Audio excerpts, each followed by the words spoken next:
Gilles Badin, bonjour. Vous êtes directeur opérationnel du pôle prostitution. Vous nous parlez aujourd'hui de l'agrément OACAS. Mais avant toute chose, pouvez-vous rappeler aux auditeurs de KTO Radio ce qu'est un OACAS? La loi de décembre 2008 a créé au sein du Code de l'action sociale et des familles une nouvelle catégorie d'entités juridiques, les OACAS. Les OACAS sont des organismes d'accueil communautaire et d'activité solidaire. Les OACAS visent à favoriser l'insertion sociale et professionnelle des personnes qu'ils accueillent. Ils permettent à des personnes éloignées de l'emploi et possiblement sans papier de participer à des activités relevant de l'économie sociale et solidaire, sans lien de subordination, à la seule condition de respecter les règles de vie communautaires. En retour, les personnes accueillies ont la garantie d'abord d'un hébergement décent, ensuite d'un soutien personnel et d'un accompagnement social adapté à leurs besoins, et enfin d'un soutien financier sous forme de pécule, assurant des conditions de vie dignes. Chacun des OACAS suit des règles propres et n'entre donc pas dans le champ du droit commun des établissements sociaux et médico-sociaux, ni du Code du travail. Quels sont les ateliers OACAS de l'association Au Captif La Libération? L'association Au Captif La Libération a obtenu l'agrément OACAS de la préfecture de Paris en 2015. Cela a permis la création d'un premier atelier qu'on a appelé l'atelier Bosco.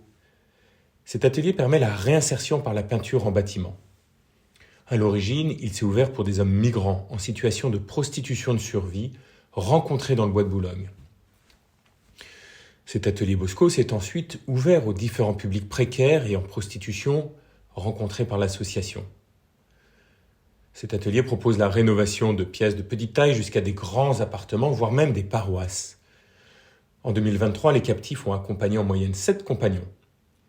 Ils sont encadrés par un chef d'atelier professionnel, ce qui leur permet d'apprendre le savoir-être, comme par exemple arriver à l'heure, se comporter correctement sur des chantiers en sécurité, et aussi le savoir-faire, ce qui concerne surtout des techniques d'enduit et de peinture. Alors, fort des résultats de cet atelier Bosco, nous avons créé en 2017 un deuxième atelier, toujours sous statut OACAS. Nous l'avons appelé cette fois-ci l'atelier Bakita. Cet atelier permet, lui, la réinsertion sociale et professionnelle par la couture. Il est installé dans la maison Bakita, qui est une maison du diocèse de Paris pour l'accueil des personnes migrantes. Là aussi, nous avons 7 compagnons, plutôt des femmes cette fois-ci, qui confectionnent soit des cortèges de mariage sur mesure, soit des commandes spécifiques pour des entreprises comme des pochettes d'ordinateurs, par exemple, et des petits cadeaux vendus sur des ventes de Noël ou sur notre site internet atelierbakita.fr. Dans les deux cas, le chiffre d'affaires couvre entièrement le pécule versé aux compagnons, mais malheureusement pas toutes les charges. Ces deux ateliers, Bakita et Bosco sous statut OACAS, sont des tremplins qui favorisent l'insertion sociale et professionnelle.